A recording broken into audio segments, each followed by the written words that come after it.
Welcome to A Celtic State of Mind. I'm Paul John Dykes, and today I'm joined by the one and only Declan McConville on first name terms with Joe Hart and JP Mason. Loads of smiles, loads of positivity. Is this really a Celtic podcast? JP Mason. Let's start off with us getting back into the stadium. News has just been released on the official site. What's your feelings? Overjoyed to be back or to be going back. Currently, I have agreed to work a box office shift somewhere on Thursday because I probably gambled and thought we're going to get through against Midtjylland and we'll be in the Champions League qualifiers. So that was an error on my part because currently, as it stands, I won't be able to go to the game on Thursday, and I need to change that because I can't miss that. I cannot miss that. I know you're a man of your word. You're helping a pal out there, JP. But I'm sure they'll understand. I'll make a phone call. I'll rope whoever in. It's in Edinburgh as well, so I need to really pull something out of the hat there. But we'll see. I mean, let's have a wee chat about that. There's loads to discuss. Obviously, we're playing, I was going to say tonight, it is early evening, late afternoon. We are playing our European game, our second bite at the cherry, as it were. We'll have a wee chat about that. We'll talk about the new additions, because I haven't had the opportunity to speak to yourself, Dec, or JP, about Joe Hart and James McCarthy coming in. Have a wee chat about that. We know that Hart will be playing tonight, let's be honest. He'll be thrown in tonight. We'll have a wee discussion around that. Plenty other topics to discuss. Obviously, there's going to be a demo outside the stadium on Sunday as well. We'll touch on that. And we're going to have to tell you the story behind this monstrosity over my left shoulder, which actually could have been a Celtic strip back in the early 90s. Now, come on, I'm not comparing it to the early 90s and all this kind of stuff, JP, the Celtic DA references. I just felt that today's the day, as you're modelling the new home kit, that everybody's getting their hands on the new home kit. This right here was a prototype presented to the Celtic board by Gola in the early 90s to replace, at that time, Umbro, because the deal was up for grabs. They eventually signed or re-signed with Umbro. They had an association with Umbro at the very end, up over 70 years association. But this was what was presented. So Gola, Declan, were actually proposing that we ditch the hoops. This was going to be their idea for a home jersey. The last manufacturer to even suggest that was Nike. I don't know if you remember Nike suggesting that we got rid of the hoops. They obviously made a massive change to their Barcelona kits. And as you know, I do a lot of research on the Celtic jersey because it's a project I've been involved in for about 6 years now. And on Facebook, on the Facebook group, if you're watching, Barry McCluskey, thank you for sending this in. This will appear in the book. It's the one and only prototype I'm aware of. Declan McConville. Let's talk about Kevin Graham parallel universes. Had the Celtic board gone for this, we might not have been wearing the hoops right now. Well, it would have been sacrilege if they had gone for it, and it'd have been a long list of errors that especially at that period of time that was just adding to it. That would have been a woeful jersey. I mean, you can actually imagine somebody like Paul McStay pulling it on because he's so iconic in the early 90s. But my God, no, thank you. Maybe as an away kit, maybe would have done the job, just maybe. But as a home jersey playing in week in, week out at Celtic Park, no chance. I know. It's all these wee things you find out, JP, when you start doing the research for a particular project or a book or a documentary, and someone presents this to you, and it's the real deal. That is the real deal. And there's a few other wee things, like there's a jersey when we won the league under Wim Jansen, 97-98. And you'll remember the big Umbro motif on the sponsors area. Prior to that season kicking off, in between deals, we had C.R. Smith on that jersey. And it was modelled in the Shoot magazine with C.R. Smith on it. And somebody in Ireland's got that one as well. So there you go, a wee piece of history. I think the neck is the biggest concern for me, as well as the fact that there's no hoops on that, JP. Horrific, absolutely horrific. And I can't deal with the fact that it doesn't have the sponsors badge or the maker's badge on the breast. They put it on the sleeve. Right there. And you said before we came on here that it's along the bottom of the back as well. I mean, how much Gola do they want in it? I mean, it's absolutely brutal. I mean, if I think about how I feel about the white strip this season, there you go. Called it 8. There you go. Aye, mixed day. If I think about how I feel about that white strip, I mean, that white strip is 5 stars compared to that. You know, it's a night and day. That was horrendous.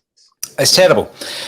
Going back to the days where number 8 was the playmaker, was the maestro in the Celtic midfield, and as the game has been modernised, JP, numbers aren't as richly associated with particular positions, although it's good to hear people now talking about a number 10, the second striker being a number 10, which was always the case. Never bought into the false 9 thing, didn't like that phrase whatsoever. McCarthy, James McCarthy's come in. Do you see him as a number 6? And kind of replacing the style of Sorrow, perhaps, or helping Sorrow along, rather than the playmaker, the number 8, who I always, at the moment, I look upon Callum McGregor as being that number 8. See, to be honest, I haven't really seen that much of James McCarthy play, probably because he hasn't played as much football as he should have done in the last, I don't know, 4 or 5 years. So I can't really comment on where I see him playing. I'm very, very, very cautious about that signing in particular. The Joe Hart thing is a no-brainer, really. I think in terms of his experience and what he'll bring, and the way that he's spoken since he's been at the club as well. He's somebody that I've never really had an affinity with. Obviously, England, Man City is not going to be something that I follow too closely. He's just been a keeper in England that's been playing, but he's played at a high level, huge amount of caps for England. James McCarthy, on the other hand, is somebody that, we've been linked with him perennially for however many seasons. He's become like a kind of modern day Darren Huckerby. Like every single transfer window, it's like, oh, James McCarthy's been linked with Celtic. So, but I just don't know about him in terms of his fitness. I think he's obviously a good player. And I'm glad he's a Celtic fan, because you need a bit of that. But it's just about his fitness. I mean, if we're sitting in here in a year's time and he's played 30 or 40 games, fine. But I really hope that's the case, because if he's played 30 or 40 games, he'll have contributed, and he'll have contributed well. Because I don't think if he plays those amount of games, he'll play badly. Mm-hmm. Now, you mentioned Huckerby, and obviously every transfer window that seems to come round recently, we've had the same kind of names coming to the fore.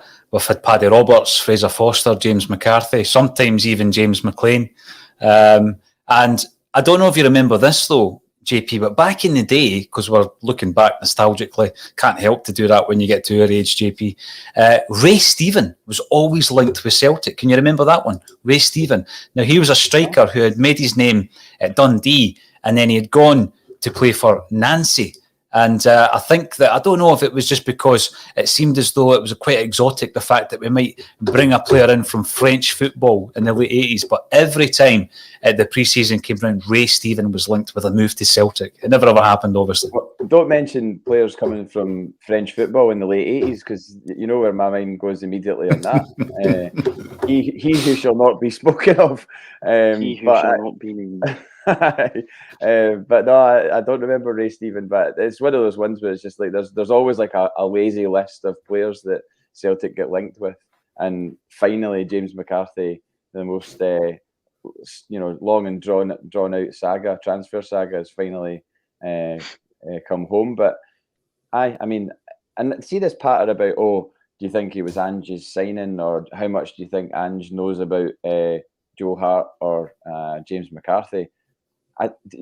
You obviously think that they're going to go, right, you can have Furuhashi, he can be your signing, but then we're going to foist these two guys on you. There must have been a conversation had between the manager and whoever it is that's recruiting at the moment over those two signings. I refuse to believe it's just been like, right, you're getting Joe Hart and you're getting James McCarthy, and you'll just have to deal with it. Because, I mean, that would fly in the face of what a lot of people wanted. Following on from the fan conference with Dominic Mackay, and we just wanted sort of transparency and everybody doing their jobs that they should be doing their jobs, rather than it being like this sort of fractured state of affairs. Yeah, I mean, I think it's a good point, JP. I'm going to come to yourself, Dick. I had the conversation a while back with Kevin Graham, and we were talking to the guys from the Anfield Rap, and it was John Gibbons from the Anfield Rap, and we had a conversation about Brendan Rodgers and how he operated at Liverpool when it came to transfers compared to how he was functioning at Celtic Park.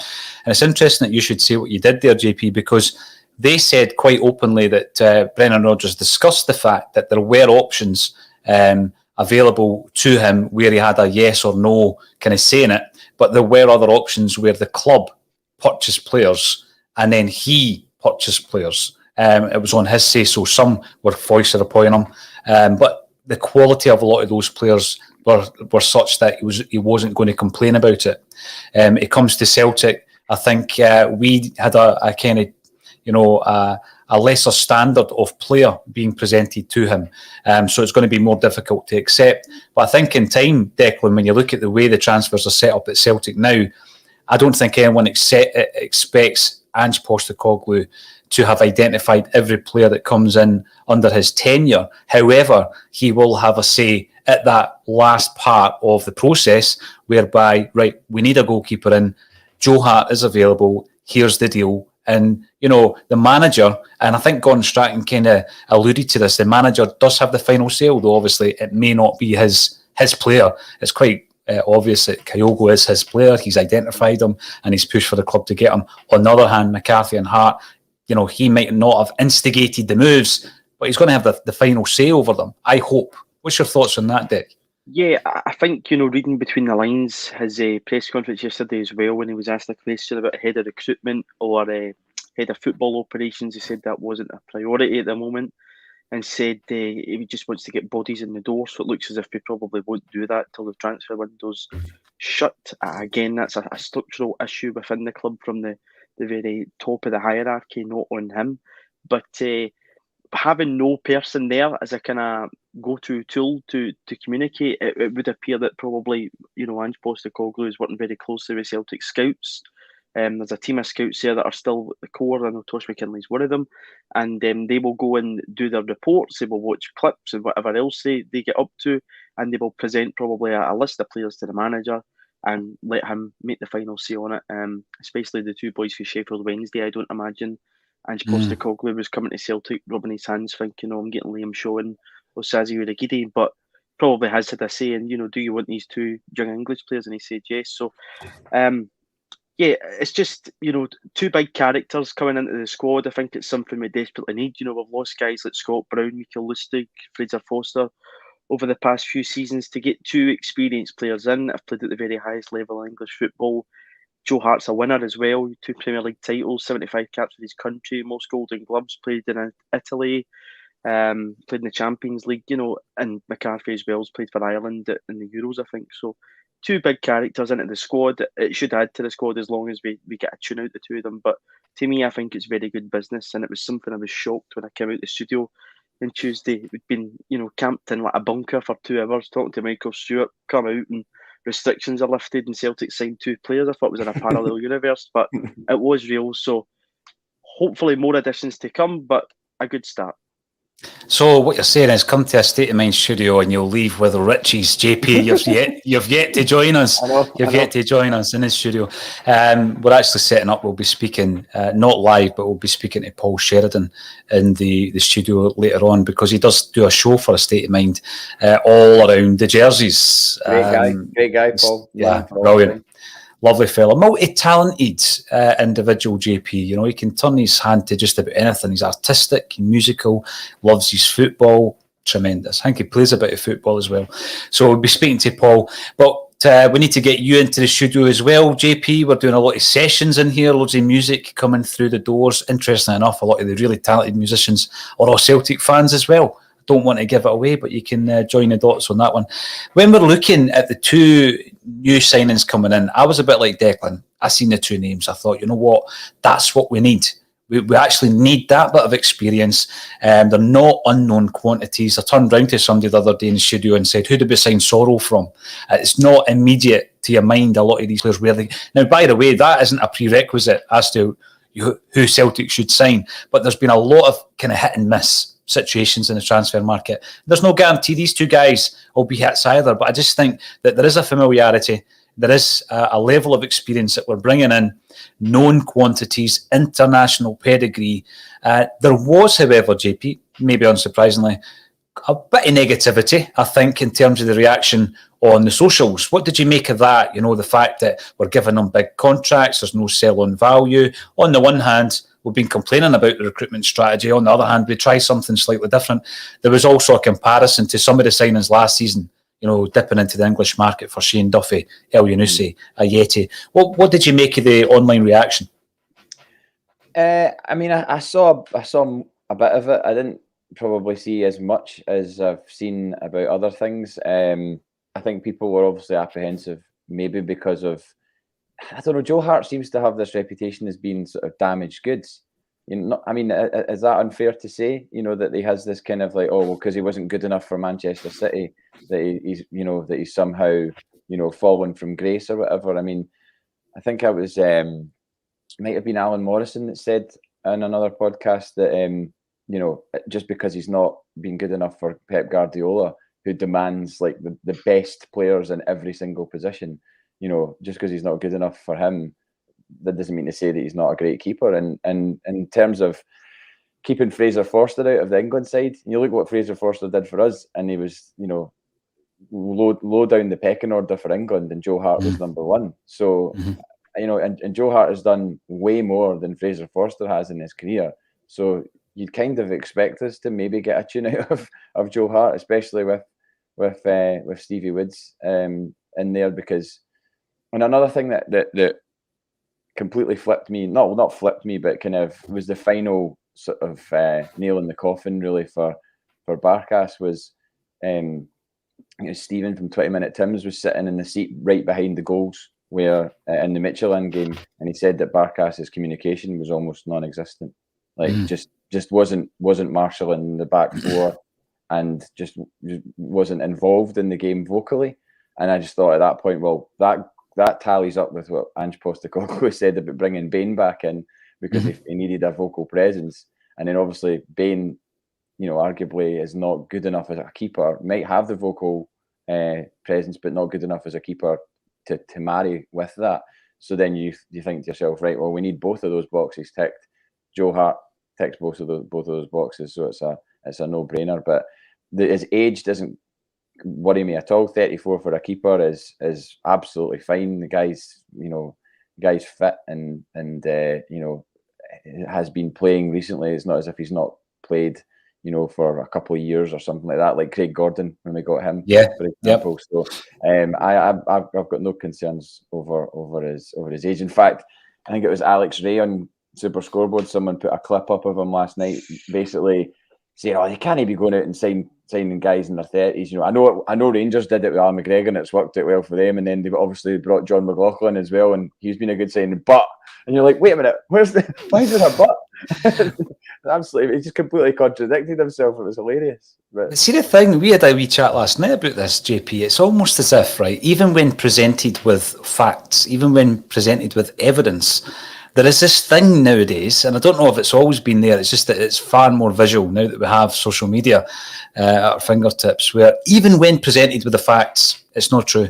And that's my opinion. Therefore, it's as valid as going against evidence. I had the thing the other day there about the Bob Marley picture, whereby it was verified by Rohan Marley, the son of Bob Marley, who's sitting on Bob Marley's shoulder wearing the green and white hoops in 1978. And it was verified by Rohan Marley. But even though it was verified, someone on Twitter denied that it happened and denied that Bob Marley was a Celtic fan. Well, his son's just admitted it. I mean, how much more evidence do you require? It's quite frustrating at times. However, Declan, when we're looking at the difference, the impact that one player is going to make in the side, we look at Abada. I think that he's going to be important, although he's obviously in a position in the field that, to be honest, we needed a wee bit more depth in the wide areas. We've got that Furuhashi and Abada coming in. I think that we were desperate, and the Michelin game showed that we were desperate for a centre-half. Starfelt's came in, difficult start at Tynecastle and obviously ending up in a defeat. How much of an impact, though, do you think the goalie, Joe Hart's, going to make? Because for me, out of all the transfers that we've made, this is going to have the biggest impact. Well, the manager's now got his spine in many ways without the striker. He's now got a goalkeeper. He's got his own centre half in Carl Starfelt. He's got a number 6 in James McCarthy. So if you can play all three of them, you know, the communication that will run through that team and the freshness that will run through that team should hopefully bring the best out of other players. Some players maybe around them that, you know, you're not getting a tune out of. So McCarthy should certainly come in and make Callum McGregor's job a bit easier. Again, like JP, as long as he, you know, can stay at that good level of fitness and can play, you know, enough every week, he'll be a good signing. Carl Starfield, I thought, grew into the game on Saturday. Yeah, I know he's poor for the goal, but again, people need to remember he'd only had one training session. He'd been in quarantine, and we're throwing him right in. You know, it's not a position that Ange Postecoglou should be in, but he is in. And again, you know, so that's something as well. Starfelt should hopefully look a wee bit better tonight. He's had near enough a week now. Furuhashi is the same. He only just arrived at the hotel and met the players that morning. So, you know, there's still to see more from these guys. But the manager's starting to build his own team. There is still positions lacking desperately for more depth and better quality players. But if he can get his own players in, it's very clear to me to see, probably for the 2 years as well, what he's trying to do with the team and the football he's wanting to play. I think if you get the right players in the right positions, it can be a success. But again, that's up to the manager getting his demands met, and that needs to be something that happens. You know, I'm keen to get quite a lot of comments coming in. I remember back in the day, JP, where I was struggling for anyone to come onto the bulletin with me about a year ago. And I used to just run solo and rely on the comments and about 3 gallons of juice just to get me through a 1 hour show. Might just do that impromptu from time to time, because it was actually good fun. It was good fun getting everybody involved.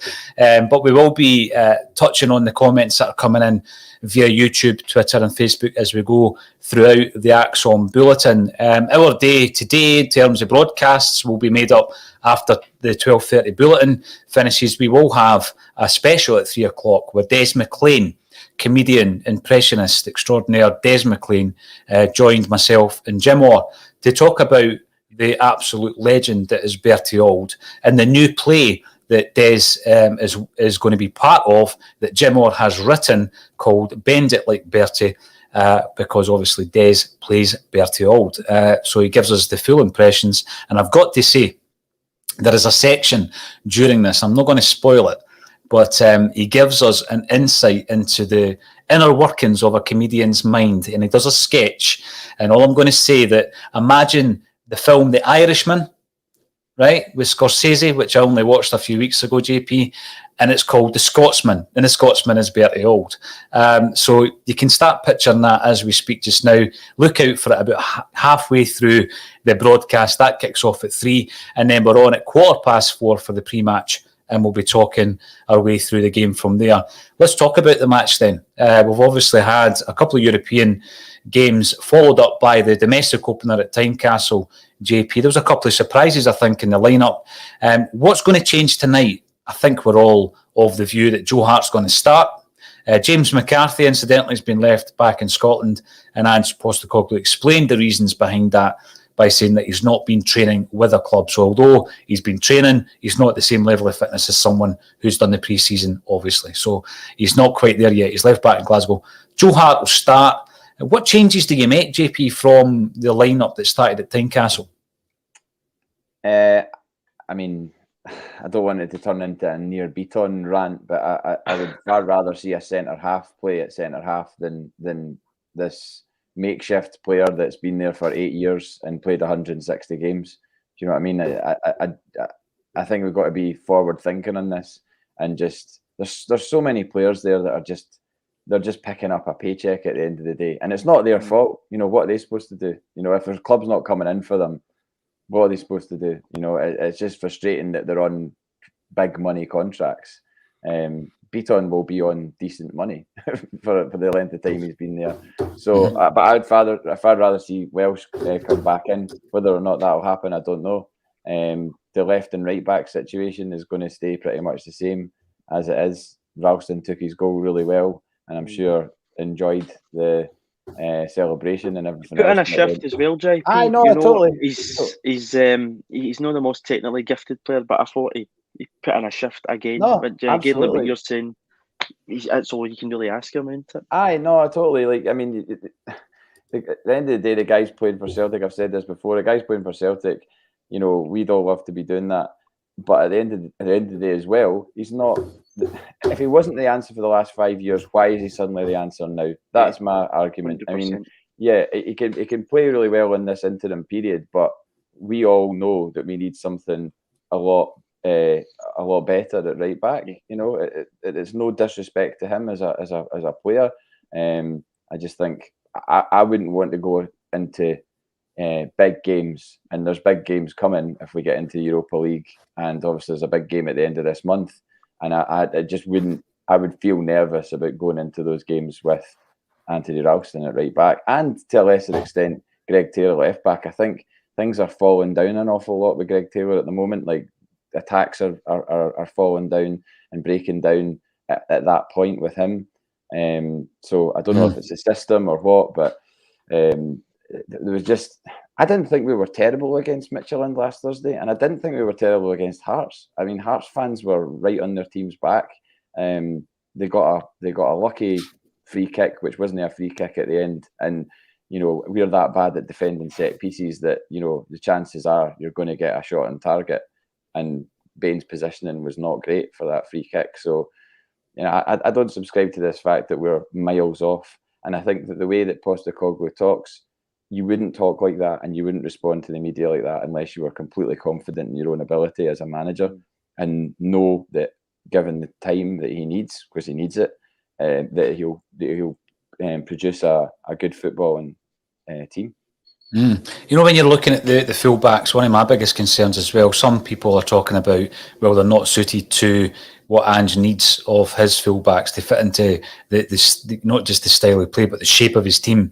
Greg Taylor, yeah, it's been said time and time again, JP, that when it comes to that final ball, he really struggles to get it beyond the first man a lot of the time. But I just think clubs are so wise to it. So they'll target your fullbacks, knowing that, you know, if you target the fullbacks and you get the balls in, we can't defend the balls that are coming into the middle of the area. You know, we can't defend them so far. And I think that's why Joe Hart is going to be so pivotal to that. And some of the comments coming in tend to agree with that as well. I think that we've got one coming in from Niz1888. Solid keeper could transform our team. Hopefully Hart is the man for the job. And I hope so as well. Now, Declan was at the press conference, and Declan was representing the alternative view at the press conference. Our very own Natasha was also there. So we had a couple of representatives in there with a Celtic state of mind. And out of everybody that Joe Hart spoke to, only one person, I've got to say, did he have the name. You know, he was on first name terms with Declan McConville. Now, I know you're a well-known guy, Dec. You're a man about town. But already, you know, Joe Hart's your buddy. We've got all the videos here. Now, obviously, we get into these conferences, as do a lot of different platforms. And what we've decided to do is not to put the full media conference on YouTube, on the YouTube channel, because the guys at the Hail 67 Media do that pretty quickly and do it really well. And it's slick. So there's no point in having the two videos exactly the same on the channels. And we tend to use our snippets on the socials and also when we're talking on the bulletin. So let's have a wee random answer from Joe Hart. I don't feel a responsibility. It's just something that I naturally see and naturally want from guys. You know, whatever I've done in this game, I've got an awful lot of experience. I've seen a lot. I've been around a lot. I've been around world-class talent, and I think I've got a kind of common message to people when it comes to being at the start of the ladder. It's hard work and dedication. It's you know, remaining humble, trying to see things, put things in perspective. And that's a message that I try to pass on. The two guys that you've just referenced there, I've really, really enjoyed seeing and starting to work out what they can and can't do in the game. But it's a pretty clear message, and it kind of runs throughout, but it's easier to install in young players who, you know, when you're 16, 17, 18 years old and you haven't, potentially you have the world at your feet, kind of simplifying it for them, making it really simple. It's all down to the hard work and dedication, and you're going to get out what you put in, no matter what your talent is.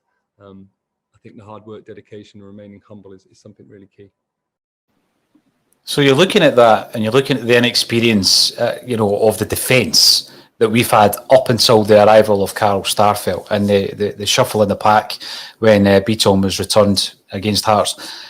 that man there fills me with a bit of confidence, JP, that, you know, if he's behind, even if it gets to the point where he's behind Dane Murray and Stephen Welsh, he's someone who could marshal those two and actually talk them through the game. And they too would basically be looking at that goalkeeper for support during the game. They've not had that with Scott Bain, and they've certainly not had it with Barkas, have they?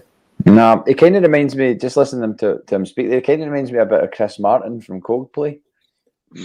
Maybe not quite in looks, but there's just the way his intonation and his voice or whatever. You know, he talks well, and you know, he's played with. You think of the players that he played with at Man City, you know, and he's saying, you know, I've been around, I've seen a lot. That isn't the hollow words, you know. He has, he has played at the highest level. This isn't a guy that, you know, is a journeyman that's been in the lower leagues or anything like that. But this, you know, he's an England number one. Like that. Have we ever had an England number one as a keeper? You know, like even a former England number one. I don't think we have. I don't think Peter Latchford got a cap. I mean, I know Forster's played for England, but I mean, he was never England's number one, was he? He was never, you know, established as a number one. So, you know, you're going back to when was the last time an England number one played in Scotland? Was it Chris Woods? I mean, might be. I don't know. Somebody will probably correct us. There might have been another former England number one that's come into Scottish football at some point, but you know, it is a pretty big deal that we've signed Joe Hart. I mean, if you go back a few years and said we'd be signing Joe Hart, I'd have been quite surprised. You know, because you just immediately think the level of finance that will take to bring him in. I don't know if he definitely has taken a pay cut. It's been reported that he has, but we don't know for a fact that that's true, because 15 grand a week for someone like Joe Hart that's a hell of a climb down from whatever he was on. And you know the money players are on in England, and so you know, whether he has or he hasn't, he's here, and I think we should you know, get behind him and appreciate the fact that we've gone out and got, you know, what we needed. an experienced keeper, you know, because nobody was filling us with confidence that's there at the moment. No, you're absolutely right. You're right. You mentioned Chris Martin. Have you ever had any dealings with him, JP? I know that you've dealt with a lot of people in the music industry. Chris Martin, is he somebody you've met? I met him. I was looking after the 1975 at Radio 1 Big Weekend, and Chris Martin was walking by, and Matty, the singer from 1975, just made a beeline for him and brought him over to us. And next thing, having a conversation with Chris Martin, talking about Glastonbury and early Coldplay performances, and I told him I'd seen him at the Liquid Room in the year 2000, and he went, "Oh, I thought I recognised your face." And I was like, "Pretty good patter, Chris Martin, well done." And then later on that day, I was looking after Lily Allen and standing with her, and then Chris Martin, Rita Ora, and Lord all came over, and I felt like I was in Stella Street or something like that, you know, just surrounded by all these famous folk, and I'm just kind of like standing there with the earpiece in, going, "All right, totally normal day." The reason I do that, JP, is because I get stick for name dropping. So when I'm on the Thursday show, there's loads of names there. I mean, I'm not close personal friends with them. I met them briefly, and that was that. I can do that with you with music. I can do it with Dec when it comes to football, because Dec's wee black book is vast. Declan, you were in the press conference, and he came across so well. Now, you know, that is something I said actually about John Kennedy last season. And I know it's words, and as JP says, you know, some people may say that it is only words. I don't think when you look at his experience and the guys he's played with, the clubs that he's played with, the stature he's been at, that you could possibly say that it's hollow words. How did it come across to you? You know, the approach, the humility that he seems to be showing. A lot of people were surprised at that. How did it come across to you, Dick? Yeah, I think a lot of people, Paul, have a kind of perception that anybody that comes up here can be quite arrogant, play the league down as if they're the walk in. If you remember a midfielder about 5 years ago that did that came up and was a complete flop. Whereas in his response to me, he said he wanted to learn off the players that are already there that's won stuff at Celtic and can learn off of them, that's been so successful here. So I thought that was really, really grounded. And one of the words he kept using was passion and a hunger, which I thought was very good. It's something that probably our teams lacked at times we look as if we don't have any spirit and fight in us, that, when we go one down in games, we don't have anything. Whereas what you were saying earlier on, I don't think Joe Hart's going to accept defeat at Celtic. He will want us to go to that, if you think back a couple of weeks ago, that Postecoglou video, we'll keep going till the very end, and we don't stop. And I think Joe Hart really plays into that mentality, and somebody that can put that through the whole team. He is, another leader to bring into the dressing room. He's a character as well. Cut through, he's got quite good pattern. It was a decent chat. So, I think everything so far looks good. As long as he can do his talking in the park, he should be a good signing for Celtic. And how do you think the changes? What do you think the changes will be tonight, Declan? I mean, we've not mentioned the striker situation. It's another one that I'm certainly unhappy with. I mean, to be honest with you, I was surprised that Beaton came in at centre half. I would have stuck with Stephen Welsh alongside Starfelt, simply because, as JP says, I like to play players in their proper positions. You're taking a risk straight off the bat if someone's out of position. And I still think Beaton looks out of position. I know Kevin Graham says he's been playing at centre-half now for 2-3 seasons. When was the last time he played midfield for Celtic? I think maybe he played... 16, 17 or something like that. Yeah. And it gets to the point where you say, is he now a centre-half? Well, I still don't think he plays like a centre-half. So I would be playing Stephen Welsh in there before Beaton. And I would also be looking at the centre-forward situation as well, Declan. Any other changes that you'd maybe make? I agree with you on Welsh coming back in. If Beaton gets stuck under the ball, I know there's a lot made about where Scott Bain is for the second Hearts goal, but Beaton's atrocious. His positional sense is atrocious. Stuck with the two full-backs at the moment. Starfelt will continue. McGregor, Turnbull's looked a wee bit off for me recently. He's, I don't know what it is. Christie possibly thrown back in there at the midfield just to give us a wee bit more. He's looked decent so far. I'll probably get slated for saying that, but I think Christie's looked decent so far.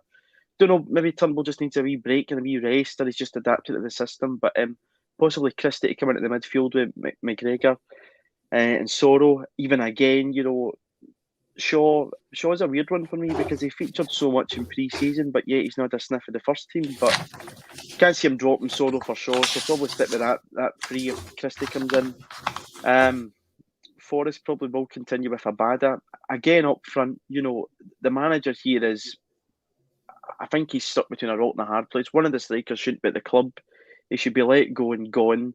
And the other one, again, featured so much in pre-season, but obviously isn't trusted to play up front himself. So probably will stick with Edward. So that's probably the team that I would go with, and I imagine Ange Postecoglou will go with. And obviously Joe Hart in goals. Yeah, just a couple of points coming in on the comment section. Donny Boy, whose name pops up on a regular basis, you're commenting on YouTube. We are running competitions constantly. So basically the deal is you subscribe to us on YouTube, and every single month, every single subscriber goes into a prize draw. Last month, it was a platinum disc, the Verve's Urban Hymns. So Donny Boy's asking who won it. It was Mick Nolan. Now, he is a regular. Mick Nolan is a regular, not only on the broadcast, but also on the socials. And he won it on his 1 year anniversary of subscribing. So anybody who's a subscriber is in the draw. So if you are watching it on YouTube, and 60% of our viewers aren't subscribed, so get on there and subscribe, because this month it's the Fratellis and it's their Costello Music platinum disc that we're giving away free charge. And as Russell pointed out the other day, it's definitely not fixed, because if it was, I would have picked someone closer to home, because obviously I'm now going to have to courier the Verve's platinum disc quite some distance. So yeah, well done to Mick Nolan. And I hope the next one doesn't end up in Dubai or Australia, because that's going to be even worse. But yeah, it's random, and if that's what happens, that is what happens. Where else do you think, Declan, we're going to see some movements? I think looking at a lot of the kind of movements of the sources that are reliable. We've heard a lot about Liam Scales coming in. He's the 22-year-old centre back who can also play left wing back. Shamrock Rovers highly rated. The deal's not yet done. We've also heard a lot of talk around Aurelio Buta right back to replace, I guess, Anthony Ralston. Ralston being our second choice in that scenario. We're still pursuing him. They want £4 million for him. And there's also talk about the two Hibbies, Josh Doig and Kevin Nisbet's name continually is mentioned. I think Doig's looking at a move probably down south between £4 and £5 million. If that is the case, do we then turn our attentions back to Ben Davis on the left back spot, do you think, Dick? It depends, because I think that transfer would likely be a loan deal from Liverpool, and again, it's not something I really want us to do, because again, touching on yesterday's press conference in Postecoglou, he says that he wants the squad and us to be in a lot better shape going into the next transfer market. And again, we've seen the issues with bringing in loan players, how much you leave yourself short, as seen last season, bringing in 2 full-backs and a defender as a loan deals that never worked out, and then they all go out and you leave yourself so short. So I'd rather we go and sign somebody. Buta obviously looks like somebody that would fit Postecoglou's system. Again, I've been linked with a boy from Croatia, can't remember his name at this point in time, at right back, and he played 2 of the games at Euros against Scotland and Spain. So again, an experienced player that would fit. I'd quite like another centre half still. I think it's a position, we don't know when Julian will be back, and trusting, the 2 of the younger guys, as much as we'd like them to get a shot in the team, it's not the most practical sense. We know how injury prone Julian is, so possibly another centre half. I still probably think left back is a problem, because domestic level Greg Taylor's okay, but when you put him up against maybe some of the the top 4 clubs in Scotland and European football, he struggles. And I don't know that if the system of the inverted fullbacks is really his game either. So probably another left back, but we'd probably need to get ball and goalie out the door to do that. So don't know what will happen there. And a striker, yeah, definitely. Kevin Nisbet, it would be the man for me. And I know we've obviously taken that different path the past 5 years of going for real top quality young French talent. But a Scottish striker at Celtic, it's worked out for us plenty of times before.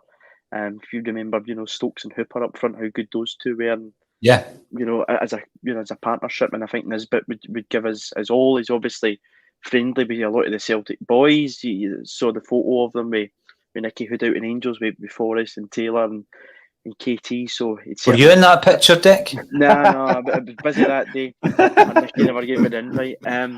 So yeah, I think Nisbet would be a good signing for us, but that's probably it. But I don't know. I don't know what to expect from Celtic, because once again, if you look last week, Midtjylland, if you put in the players that didn't play against Midtjylland, Starfelt, Furuhashi, Hart, McCarthy, 4 players, as I said last week in the bulletin, and it would, probably be proved right if we played Midtjylland a few months down the line, we'd probably beat them again. So again, it's just bad preparation that we do every single year. That's the frustration, JP, because we've had that scenario where we've been knocked out, bounced out the Champions League, and then we've met them in the Europa League several months later, and it's quite clear that now that things are settled down, we've got players in the door, we are a stronger side. That is the biggest frustration for me. No disrespect to Midtjylland, they're no great shakes. That what happened against PSV is exactly what we expected to happen against PSV, and I'm looking at that thinking to myself, they probably would have dismantled us at the moment in the same manner. And that then takes us to the next question. So obviously you've got a massive rebuild on our hands here, and it's not just the team but the club. So we're trying to get the team sorted out, and I think we got a sense of that in Ange Postecoglou's interview yesterday. He's concentrating on getting the team on the park, and all the other stuff, which I guess is the club kind of rebuild, the director of football, the head of recruitment, and everything else in terms of the structure and the modernisation of all these different systems at the club. That's something that Ange Postecoglou is almost putting on the back burner just now, JP. It's obvious that the club are working hard in the background to get players over the line. We've brought in 5 first-teamers, as well as the 2 Sheffield Wednesday players, Shaw and Urugide, as Declan's mentioned.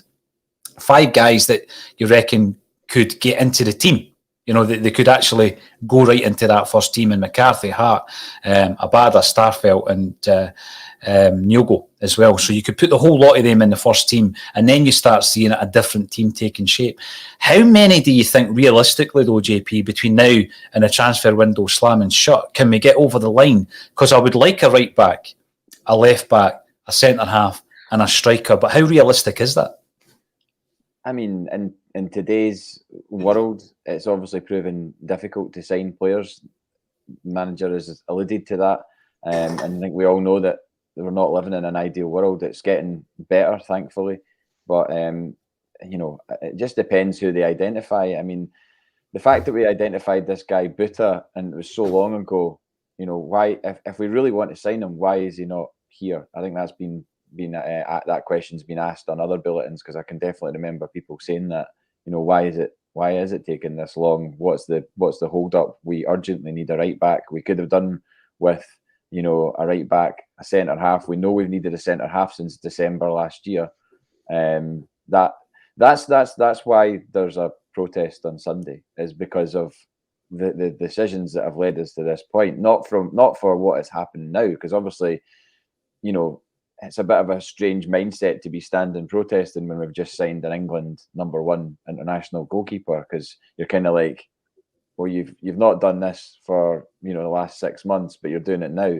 But that's why everybody's angry, because all these things should have been done, you know, a long time ago. The gaps should have been plugged, and we wouldn't have found ourselves in this horrendous position to start a season with, and we wouldn't have gone so far down the road with Eddie Howe and got in Ange Postecoglou so late. You know, that's the focus of people's ire, I think. And, you know, I'm not speaking for Celtic fans when I'm saying that. I mean, that is the general opinion that I can gather from what I read and people I know and how I feel, because it just has led us to be in this absolute state, you know, where we're getting beat off Hearts in the first game of the season. First time since 1997 we lost an opening game. You know, that fact, you can't dress down that fact. You know, that is an absolute fact, and it's a damning one, and it's on them that happened. You know, that we weren't prepared for that. The manager wasn't prepared, and the team wasn't prepared for that challenge. And it wasn't really a big challenge, was it? I mean, playing Hearts at Tynecastle in front of 5,000 fans, newly promoted Hearts. Promoted Hearts. You know, that they're an okay team, but I mean, seeing Andy Halliday giving it that at the end was just like, come on, like we shouldn't be losing to a side with Andy Halliday in it. You know, it's as simple as that. No, I'm not going to disagree with that. I'm going to dip into some more of these comments. So, JP, I'm not sure if it is for you or PJ, because people can sometimes get them mixed up. You ever met Franchetti, 1970s? Now, I don't know if there was a band called Franchetti in the 1970s, but I've certainly met Ray Franchetti, Raymond Franchetti, who played or was with Celtic, and I think he played with Airdrie. But yes, the answer to your question is I have. I've interviewed him. So there you go. Martin McKay, Coldplay, all these indie references on ACSOM, crying out for some heavy rock, punk and metal. Well, you know, send them our way, Marty. My first gig was Therapy at the Tramway. So there you go, Irish punk rock band Therapy, question mark. Therapy, question mark. Yeah. Excellent. Yeah. That was my and first I like gig. Stiff Little Fingers. I used to go and see them every St Patrick's Day in the Barras. So great band. You go as well. Yep. You know, the thing, Declan, right, is we used to run a bus from the Villages out to the SLF gig at the Barras every year as well. And my first gig, I mentioned this a million times, U2 at Celtic Park. What's yours, Dec? The View at the O2 Academy in July 2012. The View are on fire. Brilliant. And I like Kyle Faulkner's new album, actually, JP. Well worth a listen, anybody who wants to dig into that. Heard the single. It's good. Very good. Very good. And if you want a bit of rock, probably the hardest, scariest band I've ever seen live are Rage Against the Machine. I've seen them at Reading 2000, and it was frightening. That's all I'm going to say. It was frightening. So that's maybe. He makes some noise as well. I was blown away when I saw them at Hampden. And, you saw them? Yeah, I went to see them. And Angus Young, wow. I mean, he just keeps going, and he comes out, you know, fully dressed in the schoolboy uniform, and by the end he just got the blazer on, and he's, you know, that won't happen again. I think they're done. I don't think they'll tour again. Not in that lineup and not in that capacity. So you definitely did the right thing going to that. I didn't go to either of the Hampden gigs, and I'm so gutted I didn't. So take your opportunities while you can. Yep. They've got the signed jersey at Hampden. I don't know if you've seen that. ACDC, it's all signed. It's a Scotland jersey framed at Hampden. If you go to the museum, I think it's in one of the corridors. But yeah, talking about SLF, one of the things that comes to my mind, Dec, all the time when I hear them is the tragic story of Thomas Kids O'Reilly, and his brother was Kidso himself was a roadie for the band. His brother played in the band, and he was also a roadie for Spandau Ballet and Bananarama, and he was killed. He was killed actually by the British Army, and Through the Barricades was written in his memory.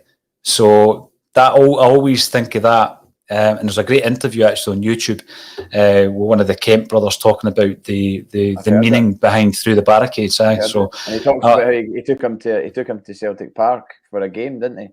The guy Kidso took one of Spandau Ballet to the game, and he'd never been to a Celtic Rangers game before, so he was absolutely blown away, and it really affected him. I'm pretty sure that's the case. I heard that interview a while ago.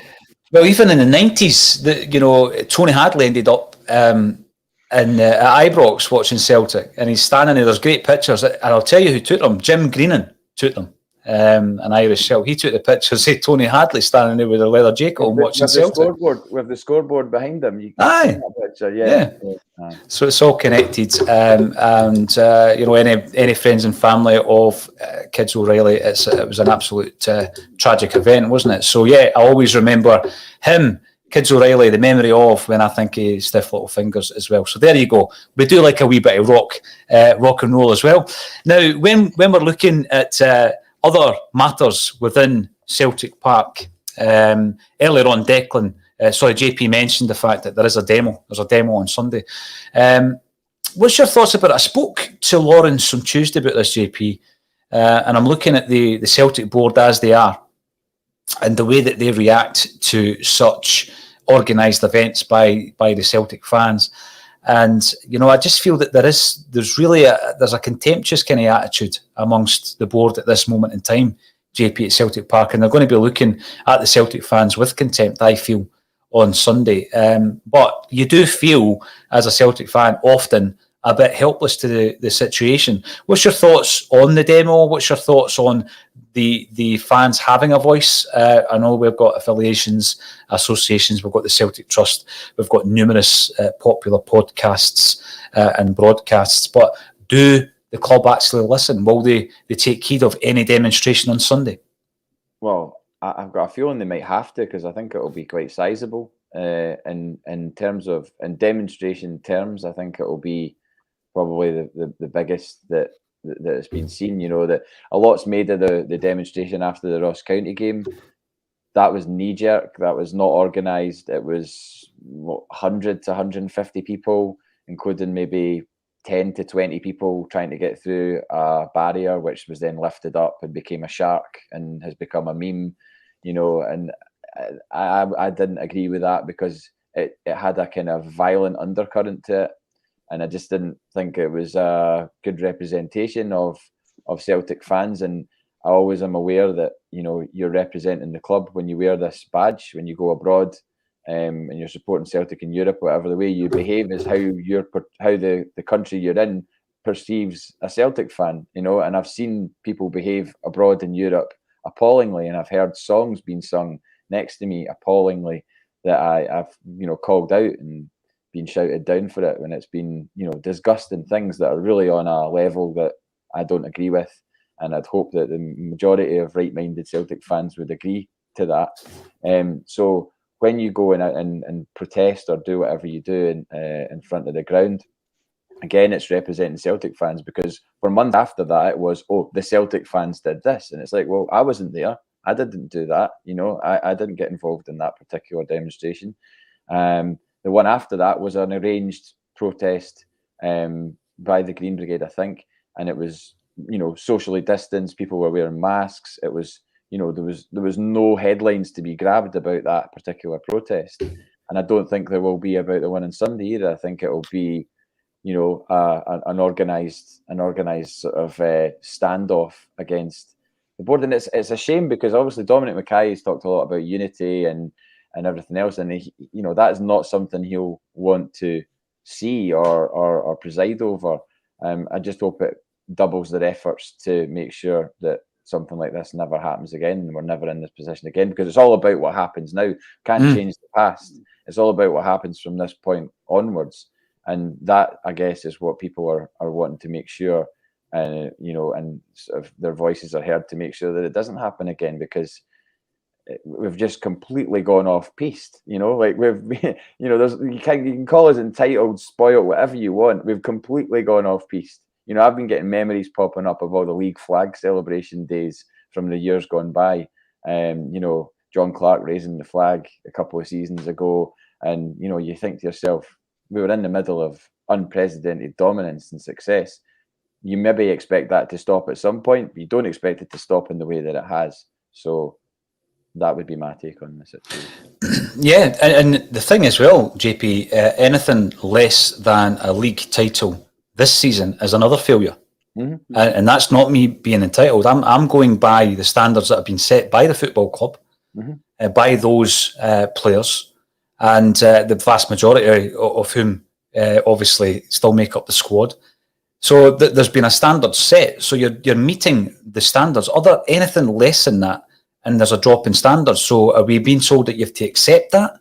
Because I just think that another season without a league title is a failure. Now, the reason I ask is there's many ways, Declan, and I'll come to you on this one.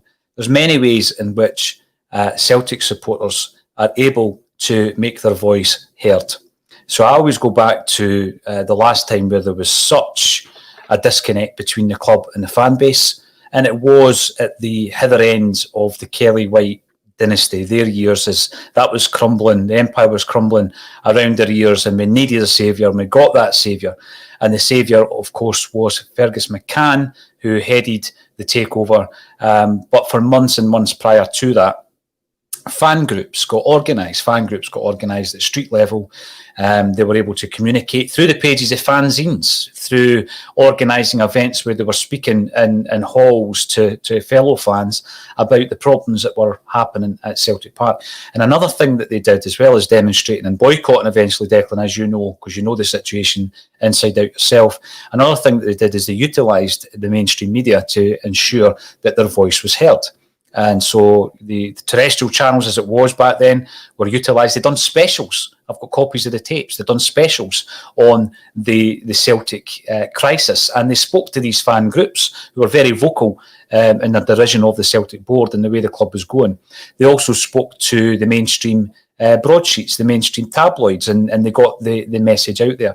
So what do you think, Declan, the difference is to a Celtic fan or a Celtic podcast or a Celtic group taking an opportunity to put challenging messages out to their club, not through the demonstration, which I think is a good way of doing it, but on a TV screen, which goes out to, on average, just under 1 million people 24 hours a day? Because there seems to be an incredible backlash to that, when actually the motivation to do it is the same as any demonstration. It's getting a message, challenging the club. It just seems to be that if you do it on the mainstream media these days, there is an incredible backlash to anybody who dares to do that. Yeah, mainstream media does have a big reach, and there is no difference really. And again, the standard that was held to account the other day, if we're holding, I've never seen Tom Allison or Ian Bankier, maybe Ian Bankier, but Tom Allison, Brian Wilson, or whoever else held to that standard on in social media, which is a point Nate Finlay made on Twitter today, which I thought was a good point, that people who run fan organisations or podcasts or appear in podcasts are held to a much higher standard at times than some of the people that actually run our football club. And probably majority of Celtic fans still, as of yet, probably don't know everybody that makes up that board, because a lot of these people are just known entities and faces. If you ask majority of Celtic fans, they probably name everybody that's on the board. They probably couldn't say everybody's name. But to go back to what JP was saying earlier on, and your question about players, the point is that the players do need to come in the door, because we were promised, and again, Celtic fans have bought into Ange Postecoglou.